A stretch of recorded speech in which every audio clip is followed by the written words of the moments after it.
Right now at 5, many area students are now facing student loan repayments. We'll have what you need to know. And we've got a warm day out there as temperatures continue to climb. Look at that forecast. Get you out the door coming up. Plus, we check out the impact of a Joplin police program pairing mental health professionals with community members in crisis. The 4 states' most watched news starts now.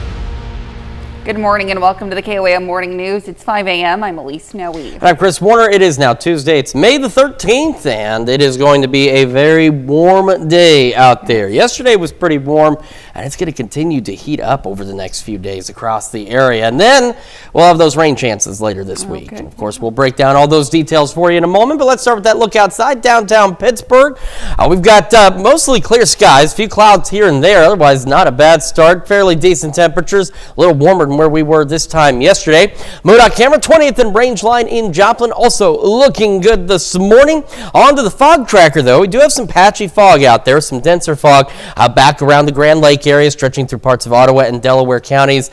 So 69, parts of I-44, US 60. Just make sure you're slowing down, giving yourself time to get where you're going. And we've got some reduced visibilities around the Iola and Anderson areas as well. So it's very patchy, but you could run into some patchy dense fog as well. We've gone over this, I don't know how many times just in the last week with this fog. You just got to watch out for those potentially rapidly changing visibilities. Now, once that fog burns off, skies will clear. We are sunny. We are very warm by noon. Upper 70s, some low 80s. We'll have a south breeze out there as well. Temperatures climbing into the low to mid 80s for most of us through the day. But as you can see on Future Track, other than a few shifts in the wind arrows, there's nothing out there. Clear skies for us. About 59 in Joplin right now, 58 in Pittsburgh. So again, a very mild start so far this morning. Temperatures across the area, take a look. We've got a few more 60s. Yesterday, it was only Cassville. Now, Cassville, you're still the warm spot again this morning. You're at 62, but you were the only 60-degree reading yesterday morning. Now we got Neosho, Monette, Stockton, Iola, Chanute. A very mild start to the day with the rest of us into the upper 50s. We could again have some of that patchy fog out there. Otherwise, upper 50s, partly cloudy skies. Winds should be calm. Skies are clear by this afternoon, and it is warm, low 80s when the bus brings them back home. South breeze 5 to 10, and that's where we're headed for our highs, into those low to mid 80s with sunny skies. We'll have a few clouds overnight tonight. It's going to really heat up tomorrow. Winds increase tomorrow as well. And then, as I mentioned, we've got those thunderstorm chances toward the end of the week. We'll go over all those details with you in the full forecast here in just a few more minutes. Lise? Chris, thanks. Well, a man known for his love of the Chiefs will soon be known for his prison sentence. Yesterday, a Tulsa County judge sentenced Xavier Babudar to 32 years in prison. Babudar pleaded guilty to robbing a Bixby bank teller at gunpoint in 2022. The judge gave him 30 years for the robbery and 2 years for cutting off his ankle monitor. Now, this sentence will run at the same time as his federal sentence for a string of bank robberies across several states, which is 17.5 years. Now, the robberies happened while Babadur was on the run after cutting off his ankle monitor while out on bond. Prosecutors say the robberies helped the man known as Chiefsaholic fund his travel to Kansas City Chiefs games. A 19-year-old motorcycle rider was rushed to the hospital yesterday when the motorcycle and a car collided on Missouri 171 in North St. Louis. The motorcycle rider is currently in critical condition at a Joplin hospital in the ICU. The driver of the car was not injured. And to be the first to see breaking news, weather, and sports, you can download the KOAM News app. It's available free of charge in the Apple App Store and the Google Play Store. Just search for the KOAM News app. Well, while some graduation caps have already been tossed and ceremonies wrapped up for high school and college seniors, a new challenge is just beginning for many. According to Arvest Bank, a staggering 97% of 2024 college graduates say they feel unprepared to budget and manage their student loan repayments. Now, with that in mind, we stopped by Arvest Bank in Joplin to get expert advice on navigating the world of college financing. student loans are very helpful, and without them, a lot of students wouldn't even have the opportunity to go to school. But again, it's important to understand the type of student loan you have and to understand the type of repayment system that you're going to have, because every student loan is going to be a little bit different. Most of them are going to kick in maybe 6 months or a year after you've left college. Arvis Bank also goes on to say 6 in 10 high school juniors and seniors surveyed said they don't feel capable of managing their credit. Well, the Joplin Police Department says it's already seeing a positive impact just 6 months from starting a co-responder unit, which helps pair mental health professionals with community members in crisis. KOAM Samantha Walker joins us with the details. It's common for Joplin police officers to respond to the same people when it comes to situations from homelessness to substance abuse. It's a cycle. It's a spin. You have a person who's going through some type of crisis in their life on the street. Officers get there because the situation is unsafe or a person doesn't typically know how to handle the situation. The officer can call these co-responders. They arrive and they can put their heads together and say, hey, this person doesn't need to be in jail. The co-responders unit focuses on de-escalation techniques, helping those in crisis find the resources they need, from shelter to medical care. You have a person who is trained as a mental professional. They can assess the situation, say, okay, this person needs to go to the hospital versus, hey, this person doesn't need to go to jail. Co-responders are not police officers, and they intentionally don't wear police uniforms on scene. So it allows them to feel a little more comfortable to open up and tell me what's really going on.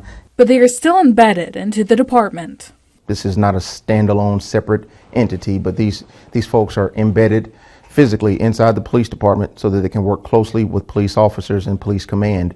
Chief Pearson says one of the biggest impacts they see the co-responders have had is that use of force numbers have gone down significantly. In years past, the only tool that an officer had in their toolkit to deal with people in these situations was arrest, which meant they had to go hands-on with the person, and that led sometimes to uses of force. Well, with these civilian co-responders, they arrive on scene, and many times that means that they can have a non-traditional resolution. They say now they have people actively seeking out help by going to the Joplin Police Department and asking for someone from the co-responder unit. When we build trust with them, it means a lot because I know they're struggling. I don't see this problem with drug and alcohol addiction going away anytime soon. I don't see the problem with homelessness going away anytime soon. So as long as these folks are in our community and they need our help, we have to have a program like this. Reporting in Joplin, Samantha Walker, KOAM News. All right, now there are 3 full-time co-responders working with the department. They hope to continue to grow the program and the hours they're available as more and more people become aware of it. And that's a look at this morning's top stories and weather in our first 7 minutes coming up on the KOAM Morning News. Americans that have been Apple users since 2014 may be eligible to get a part of a multi-million-dollar settlement. Plus, President Trump lands in Saudi Arabia to kick off his visit to the Middle East. And we have a warm and sunny day today. We'll have what to expect with Chris Warner in the Sky Watch Weather Center. You're watching the KOAM Morning News. We'll be right back. Well, topping Nation Watch this morning, if you've owned an Apple device since 2014, you may be eligible for part of a $95 million class action settlement. The lawsuit accused the tech company's voice assistant Siri of spying on users. The initial suit was filed in 2021 in federal court. Users said their private conversations were being recorded by their devices after Siri was unintentionally activated. Although a settlement was agreed upon, the company has denied the allegations. That's according to a legal notice obtained by USA Today. There's a hearing tentatively scheduled for August to approve the settlement. And today, President Trump is in Saudi Arabia to kick off his 4-day visit to the Middle East. Soon, the president will meet with members of the royal family and participate in an investment summit with top business leaders. Ahead of the trip, the president signed an executive order aimed at lowering prescription drug costs. Naomi Ruckham has more from New York. Today, President Donald Trump meets with Saudi Arabia's Crown Prince Mohammed bin Salman in Riyadh. The main focus, business investment. Later, President Trump also attends an investment summit with executives expected from several major companies, including Nvidia, Citigroup, and Uber. The president will also visit Qatar and the United Arab Emirates this week. Thank you very much. Ahead of the trip, the president doubled down on defending plans to possibly use a luxury jet donated by Qatar, calling it a gift to the Defense Department. I could be a stupid person and say, no, we don't want a free, very expensive airplane. But I thought it was a great gesture. President Trump also hinted that he might take a detour to Turkey if Ukrainian and Russian officials move forward with high-stakes peace talks there on Thursday. I was thinking about actually flying over there. There's a possibility of it. Those comments made as the president signed an executive order setting a 30-day deadline for drug companies to lower their prices to levels similar to those charged in other wealthy nations, or else they could face steep caps in Medicare payments. Big Pharma will either abide by this principle voluntarily or will use the power of the federal government. On trade, President Trump says he plans to speak to China's President Xi Jinping as soon as this week, after his administration announced a deal Monday for both to slash tariffs by 115% for the next 90 days. Naomi Ruckham, CBS News. Well, the Trump administration says it will wind down a program that gives temporary protection status to Afghan refugees in the U.S. starting July 12th. DHS Secretary Kristi Noem says the security situation in Afghanistan is better following the chaotic 2021 U.S. military pullout and the country's fallback to Taliban rule. One organization that helped evacuate Afghans called the move unconscionable. Afghans who worked side by side with military officials during the war are eligible for special immigrant visas under a different program. And still to come, new research reveals that hunger and health struggles are on the rise. Plus, Chris returns with another look at your Tuesday forecast. A long-held notion on when eggs are more likely to break has just been scrambled by an extraordinary study from MIT. And with high egg prices still looming, you may want to take note to protect your fragile investments from shell shock. Jeremy Roth has today's Take a Look at This. It's no secret that high egg prices have been a sore spot for shoppers recently, which means that dropping an egg and causing it to break can be a pricey mistake you don't want to make. Fear not, for the brainiacs at MIT just may have cracked the case on the least damaging way to drop an egg. No, I'm not joking. I'm dead serious. A new study published in the journal Communications Physics saw MIT engineers conduct a series of egg drops both horizontally and vertically from varying heights to determine which was the best way to do the least damage. Their results were surprising, showing that horizontally oriented eggs cracked less frequently, suggesting that their longer sides absorb energy better. These results challenge a long-held notion that eggs are stronger at their tips. It's an egg-citing development that should go over easy with butterfingered breakfast makers everywhere. And from experimenting eggheads to a wandering cuphead. That's what Aaron Anderson found in a Pennsylvania street when he spotted a groundhog with a coffee cup stuck on its head in desperate need of a helping hand. And that's exactly what the little guy got when the head of a school in York, PA saved the day, swiftly removing the paper cup from the critter's cranium, freeing it up to go get its noggin stuck somewhere else. Look, we all know what it means when a Pennsylvania groundhog sees its shadow, but what does it mean when the hog can only see grounds? Trouble a-brewin'? Or a whole latte good news? Yeah, who gives a frap? For Take a Look at This, I'm Jeremy Roth. Well, let's head over to Chris for a quick look at your forecast. Yeah, again, we've got some patchy fog out there across the area. Looking good otherwise from the MoDOT camera, 20th and Rangeline in Joplin. We'll have another full forecast, talk about our late week rain chances when we come back. Welcome back to the KOAM Morning News. Coming up on 522 on this Tuesday morning. We're starting with the fog tracker. Again, we have some patchy fog across the area, down around the Grand Lake area, parts of Ottawa, Delaware counties, and up toward Iola. We have some reduced visibilities and seeing some around the Stockton Lake area as well, so just keep that in mind. Nothing overly dense, but you could still run into areas of very dense fog where your visibilities may suddenly drop, so low beams, not your high beams, and just be prepared for some of those sudden changes in visibility. On to the future track we go. Once the fog burns off, we are looking at clear skies. We'll have a south breeze and temperatures warming up quite a bit out there as we start cruising into the low to mid 80s by this afternoon. We will be very mild overnight tonight as well. We'll go partly cloudy tonight and take a look at where we're starting the day tomorrow. Anywhere from 10 to almost 15 degrees warmer tomorrow morning than where we are right now, as we'll be into the upper 60s, getting pretty close to 70 degrees, which of course, that means it's going to be even warmer by tomorrow afternoon. By noon, already into the low to mid 80s for many of us. We'll also have southeast winds picking up, occasionally gusting upwards of about 20 miles an hour or so. Clouds will try and increase a little later in the day on Wednesday, so mostly clear to partly cloudy skies by late day. But look at these temperatures.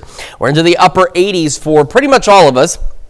Could even get some 90-degree readings as well, especially in our western counties. So make sure you're prepared for that, especially if you're working outdoors. This is a pretty big increase in temperatures. Just make sure you're prepped for that adjustment.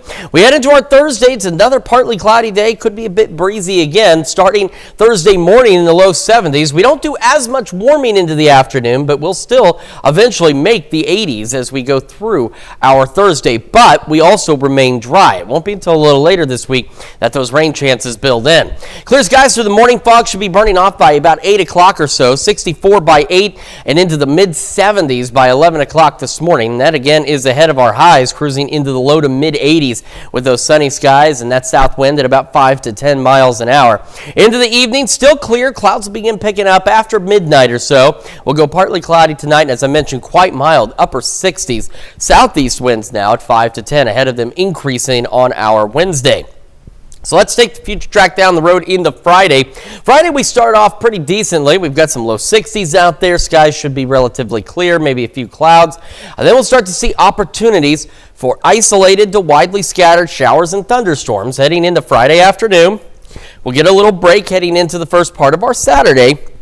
And then we'll see additional showers and thunderstorms begin building in by Saturday evening. Now, again, these look to be scattered at this time, but we're also still looking at that possibility. We're getting those signals, nothing extreme yet, but some of the storms that we do see could be strong, potentially severe through the weekend. So from Friday into Sunday, then we'll see additional shower and thunderstorm chances begin to build in next week. Now, next week, again, still obviously several days away, but we're getting slightly better signs of the potential for some strong, possibly severe thunderstorms as we roll into next week as well. So between here and there, it's going to be hot, but it should be relatively calm.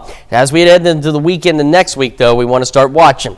80s, again, all the way through at least Sunday. Thunderstorm chances out there. You can see at this point the chances are low, but they are there. And again, the data is suggesting the storms we do see could be a bit on the strong side, something to keep an eye on. By next week, though, temperatures still mild, but a little closer to normal, falling back into the mid-70s.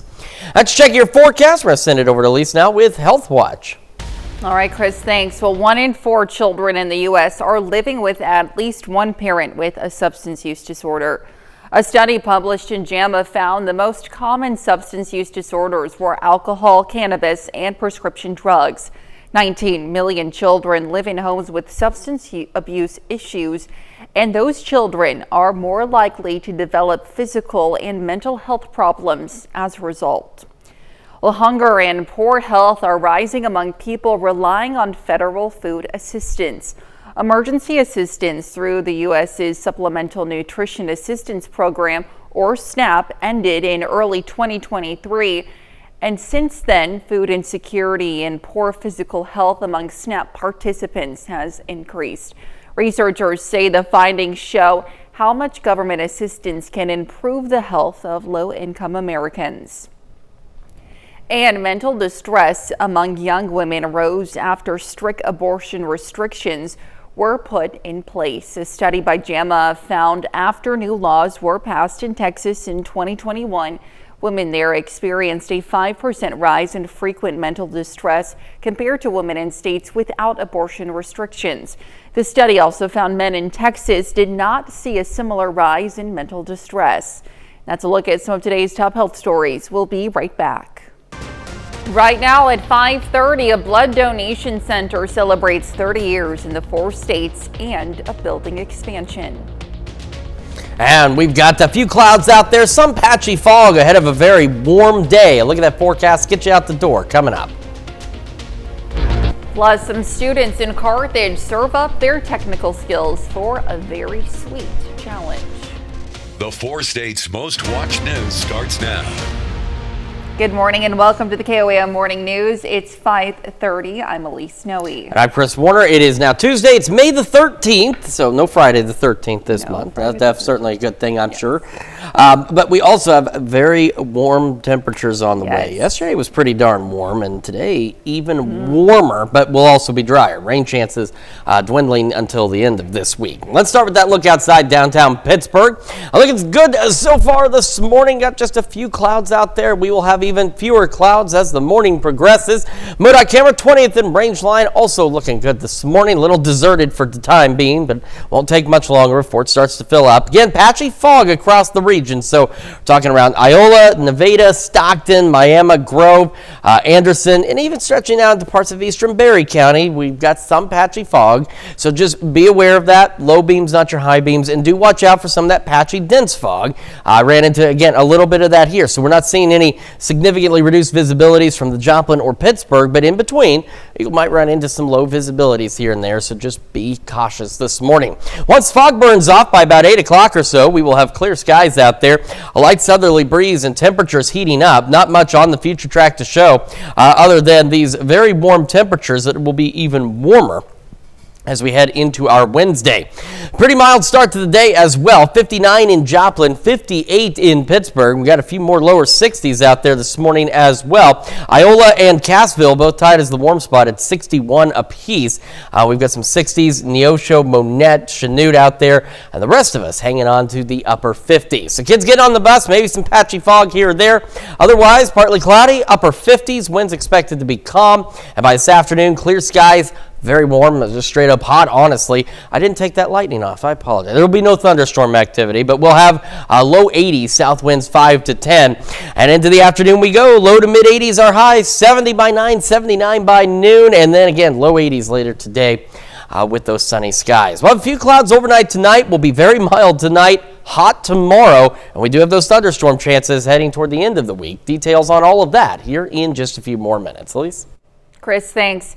The Community Blood Center of the Ozarks marks the grand opening of its new Joplin Donor Center with a ribbon-cutting ceremony. For the past 30 years, the Blood Center has been the sole supplier of blood, platelets, and plasma for 45 area hospitals across southwest Missouri, northwest Arkansas, and southeast Kansas.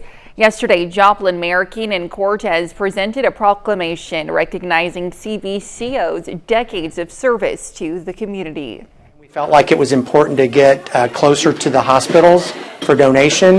And then also, as you see, it's a much bigger location than we had in Joplin. Our size there was about 1,700 square feet, and we've got 3,200 square feet here. So it's enabled us to expand our reach here in the Joplin area. The new location on East 32nd Street replaces the former site inside North Park Mall. The Community Blood Center of the Ozarks is hosting a week of daily giveaways to thank donors for their continued support. And Freeman Health System kicked off National Hospital Week with an all-employee cookout yesterday. The event, held under the ambulance bay, marked the start of a week-long celebration across all campuses. National Hospital Week honors healthcare workers and hospital systems nationwide. We have over 4,500 employees. We will come back in the evening and do it for the overnight shifters. We just like to celebrate and let them know that they are appreciated. Freeman officials say the events are a small way to recognize staff who work to save lives every day. And students at the Carthage Tech Center wrapped up a 3-week project by presenting their own custom chocolate bar creations. The final assignment of the year tasks students with developing a chocolate recipe, designing packaging, and creating a marketing strategy. So it's fun to see them come up with creative ideas and then also learn from their mistakes. So that's one of the best parts of testing is you think something might be really good, but then sometimes it doesn't turn out as good. So well, teachers at the Tech Center judged the very sweet competition, and Missouri history came to life at Steadley Elementary in Carthage yesterday. The third graders celebrated the end of the school year with the annual Famous Missourians project. Students got to choose a famous Missourian to become and tell that person's story. Part of the transformation was dressing like that person and learning all about their life. Family, friends, and the public got to come out to the Steadley Library and listen to the presentations. The main goal of this is to really learn about some Missouri history and also to kind of work on just their public speaking and presenting to other people. A different third grade class will present their own famous Missourians each morning this week. And warm weather means drive-in weather, and the Barco Drive-In Theater in Lamar has the perfect weather to get the crowds laughing. Last night, the drive-in featured the movie Munster Go Home, and along with the movie, a special appearance by the original Eddie Munster himself, Butch Patrick. So when I was a kid, 14, 16, 17, 18 years old, drive-ins were very common. Today, they're about 1 in 20 are still in existence, or maybe even less, but there's about 400 or 500 of them left. There were at one time 5,000. So the neat part about it is I can show the Munsters movie, get people to come out with their kids. It's a good way to sort of relive the 60s and introduce a new group of people to the drive-in. The Barco Drive-In Theater has been offering outdoor movies and classic snacks since 1950. And that's a look at our top news stories coming up this half hour on the KOAM Morning News. AAA is predicting another record-breaking travel weekend for Memorial Day. Plus, McDonald's is gearing up for a big summer hiring spree. We'll have the latest. You're watching the KOAM Morning News. In Consumer Watch this morning, well, when you tuck into that fried stadium snack, you're probably not thinking about how it's made. Luz de la Cabraldo shows us a cooking oil recycling company making an impact at some of the biggest sports venues in Los Angeles. At the Los Angeles Memorial Coliseum, there's an innovative way to handle cooking oil waste. It's like dialysis. It's literally moving through these filters and just pulling out all the impurities. Kathy Turner, a local entrepreneur, is the owner of Filta Environmental Kitchen Solutions and says this process has been instrumental in not only extending its lifespan, but also in improving food quality while reducing waste and costs. A lot of people just discard the oil in a bin at the back of their restaurant. By filtering the oil, the restaurant owner or the stadium can get multiple uses of that oil, and we can come back and filter sometimes 2, 3, even 4 times. And when the oil can no longer be filtered, at that point we would take the oil and then we sell that for biodiesel. So it's extremely environmentally friendly because you're actually purchasing less oil. But the Coliseum isn't the only venue Turner has been servicing. Others include the Forum, Dodger Stadium, and dozens of local restaurants. We took it from a Merlot colored and now it's a light golden. In 2024 alone, Turner helped save nearly 264,000 pounds of oil from Dodger Stadium and at Intuit Dome, which opened in July of last year, we've saved nearly 60,000 pounds of oil for them through the end of last year. Turner says she saved more than 1 million pounds of cooking oil from landfills and waterways since her company took off. I'm concerned about the way we're leaving the world, and this is just a small part of doing what I think is the right thing. Turner's hope is that Filta's creative microfiltration approach will lead to a more sustainable future. Luz de la Caballero, CBS News, Los Angeles. Well, there's relief and new uncertainty from investors and business owners over the U.S. and China's 3-month tariff pause. U.S. Treasury Secretary Scott Bessent said both sides are lowering their tariffs by 115%, and China is also removing some other non-tariff trade barriers.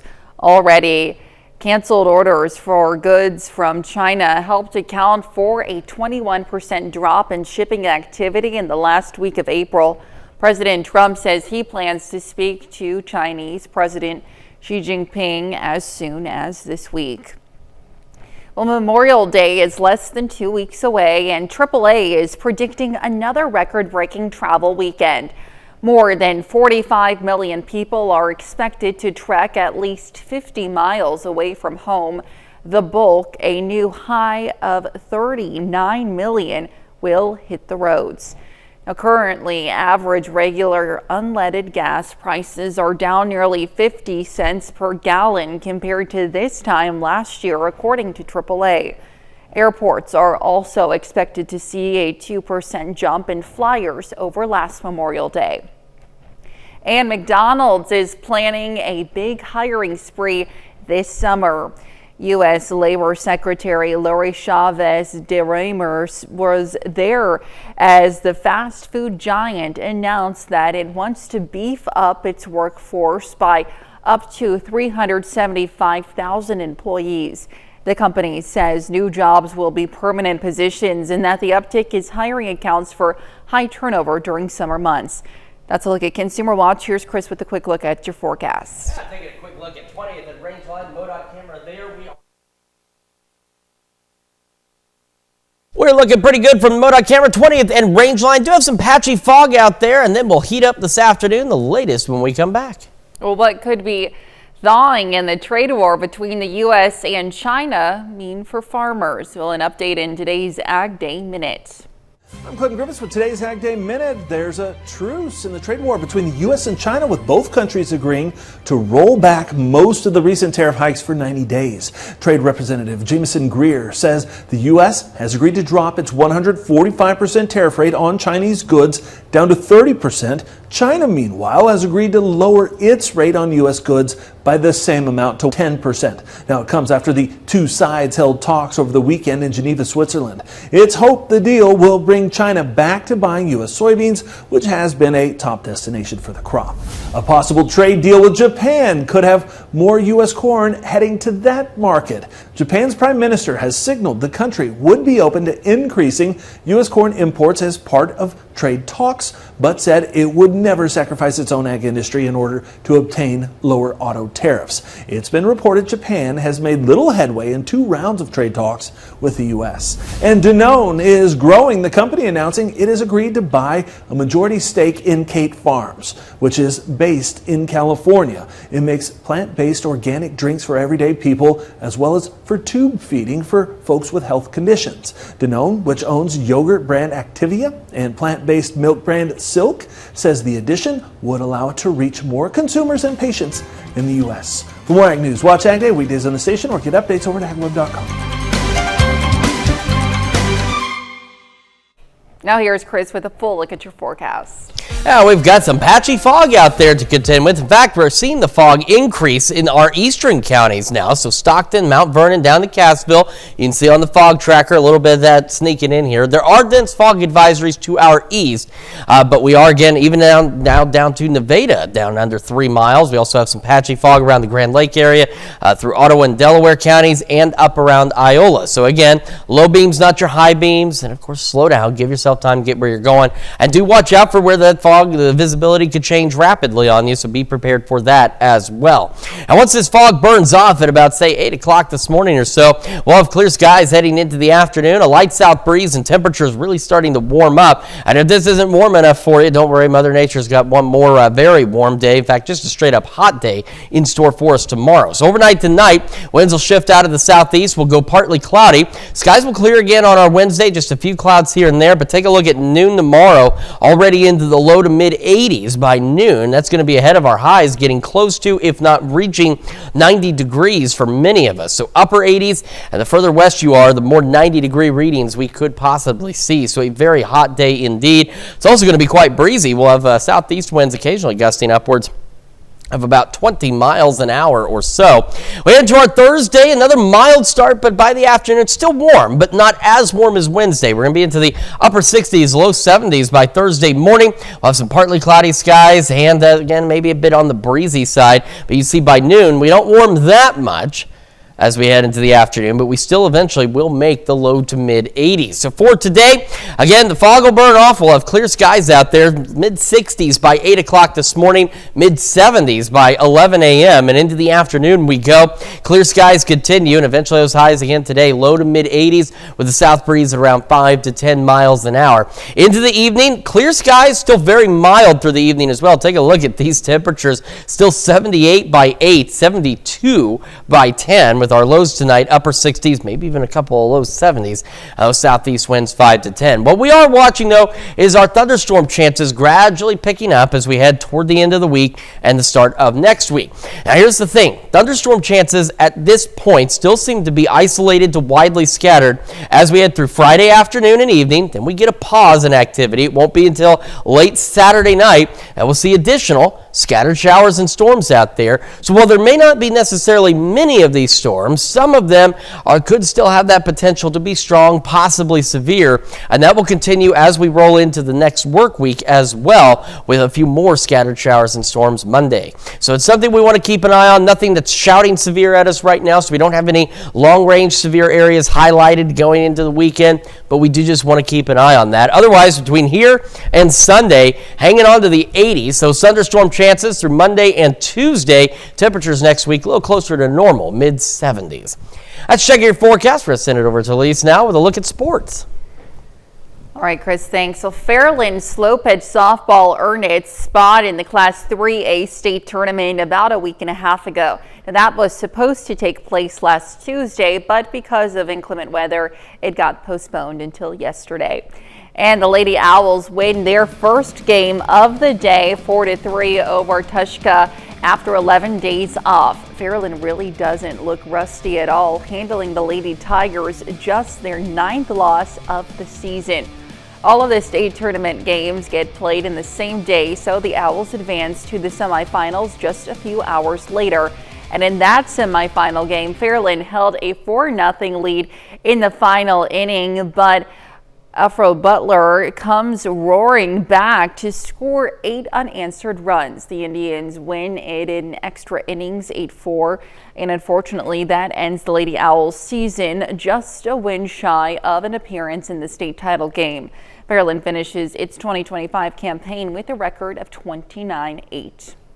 Well, Pittsburgh State Baseball had a disappointing first-round exit in the MIAA tournament late last week, but the Gorillas have to quickly put that in their rearview mirror and late Sunday night hope to hear their name called in the NCAA selection show. And the Gorillas do, in fact, get selected to the 2025 NCAA tournament. They're one of 56 teams to make it, and we thought maybe they'd be able to host a regional here in Pittsburgh. But instead, as the 3-seed, PSU will travel up to Mankato, Minnesota. Here's a look at the bracket for the Central region. Central Missouri is the other host. Seeds 2, 3, 6, and 7 will all be part of the same quad at Minnesota State. Same format as we just saw last week for softball. It's double elimination until only one of the 4 teams remain. And as you just saw, that sets up a battle on Thursday between the 3-seed Gorillas and 6-seed Henderson State. Now, the Reddies finished as the runner-up in the GAC tournament this past weekend. We'll hear from the Gorillas before they leave for Minnesota later this week. And as we just mentioned, Pittsburgh State and Missouri Southern softball took part in the NCAA regionals at the end of last week. Neither the Lions nor the Gorillas advanced to super regionals, but a few individuals get named to the all-region teams released yesterday afternoon. Katie Gray and Kiki Pickens from Missouri Southern are on the first team, along with Heather Arnett from Pitt State. Then on the second team, Southern freshman Bailey Dillon and PSU senior Courtney Story. That's it for sports this morning. We'll be right back. Wayward baby geese find themselves in a dangerous situation. Now, they wandered onto busy Interstate 5 in Tacoma, Washington. Worried drivers called for help, and that's when a Washington State Patrol trooper and Washington DOT workers sprung into action, rescuing the baby ducks off the highway and reuniting them with their mom. And today marks what has to be the oddest national day you might have ever heard of. It's National Frog Jumping Day. Now, what in the world is that, you may ask? Well, it's a day to celebrate the Humble Frog Jumping Contest. Now, they were made famous by Mark Twain's first short story, The Celebrated Jumping Frog of Calaveras County. Now, that's still where the most famous event takes place, part of a fair in Calaveras County, California. But that's not the only location where frog jumping contests happen. Now, they're still out there in many other parts of the country. The world record for a frog jump belongs to Rosie the Ribbitor, 21 feet and 5 3/4 inches, set in 1986. That's an impressive jump for, yeah. Interesting. And you're right. That is probably one of the oddest national. There's so many of them. That one certainly is on the list of oddities. Our weather a little bit on the odd side as well, as we're starting to heat up a bit for this week. We've got the mid-60s to start the day. We're going to be clear, and mid-70s by 11 o'clock this morning. That's ahead of our highs heading into the low to mid-80s across the region, with sunny skies, south winds 5 to 10. Partly cloudy skies as we go overnight tonight. Mild through the evening, by the way. Look at this, 78 by 8, 72 by 10, upper 60s with the southeast breeze 5 to 10. Southeast winds start gusting to 20 tomorrow, even hotter, upper 80s and some 90s out west, not out of the question. We hang on to the 80s through Sunday, with thunderstorm chances starting to roll in Friday afternoon through at least Tuesday. Temperatures next week a little more normal, back into the mid-70s. Let's check your forecast. We're back with another hour of the KOM Morning News right after this.